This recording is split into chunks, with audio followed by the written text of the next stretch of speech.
علقمہ رضی اللہ عنہ ایک مشہور صحابی رسول ہیں۔ ان کا آخری وقت ہے، کلمہ زبان سے جاری نہیں ہو رہا ہے۔ صحابہ کرام نے اللہ کے نبی سے کہا، اے اللہ کے رسول، علقمہ کا آخری وقت ہے اور کلمہ زبان سے جاری نہیں ہو رہا ہے۔ اللہ کے رسول نے دریافت کیا، کیا ان کے والدین زندہ ہیں؟ تو کہا گیا صرف ان کی والدہ زندہ ہیں جو بہت بوڑھی ہو چکی ہیں۔ اللہ کے نبی نے فرمایا، جاؤ ان سے کہہ دو اگر وہ میرے پاس آ سکتی ہیں تو آ جائیں، ورنہ میں خود ہی آ جاتا ہوں۔ یہ پیغام بلال رضی اللہ عنہ علقمہ رضی اللہ عنہ کی ماں کے پاس پہنچا دیے۔ علقمہ کی ماں کہنے لگی، میں خود ہی چل کر اللہ کے نبی کے پاس جاؤں گی۔ چنانچہ وہ لکڑی کے سہارے اللہ کے نبی کے پاس آ گئی اور بیٹھ گئی۔ اللہ کے نبی نے فرمایا، اے علقمہ کی ماں، جو میں پوچھوں وہ سچ سچ بتانا، بتاؤ علقمہ کا کیا حال ہے؟ تو کہنے لگی، وہ بہت نماز روزے صدقہ وغیرہ کرتا ہے۔ اللہ کے نبی نے فرمایا، نہیں، تمہارے اور اس کے تعلقات کیسے ہیں؟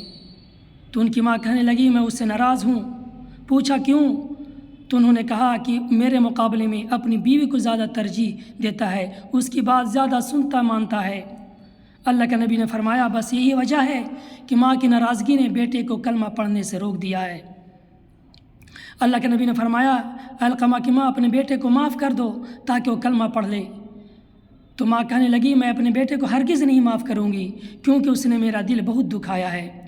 اللہ کے نبی نے فرمایا، اے بلال، جا کر لکڑیاں جمع کر کے لاؤ، میں علقمہ کے آگ میں جلا دوں۔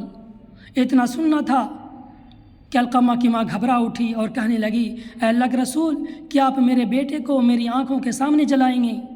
اللہ کے نبی نے فرمایا، اللہ کا عذاب اس سے بھی زیادہ سخت ہے۔ اگر تم چاہتی ہو کہ اللہ تمہارے بیٹے کو معاف کر دے تو سب سے پہلے تم اس سے معاف کر کے راضی ہو جاؤ۔ تو علقمہ کی ماں کہنے لگی، اے اللہ کے رسول، آپ کو اور اللہ کو اور تمام حاضرین مجلس کو گواہ بنا کر کہتی ہوں کہ میں نے اپنے بیٹے علقمہ کو معاف کر دیا۔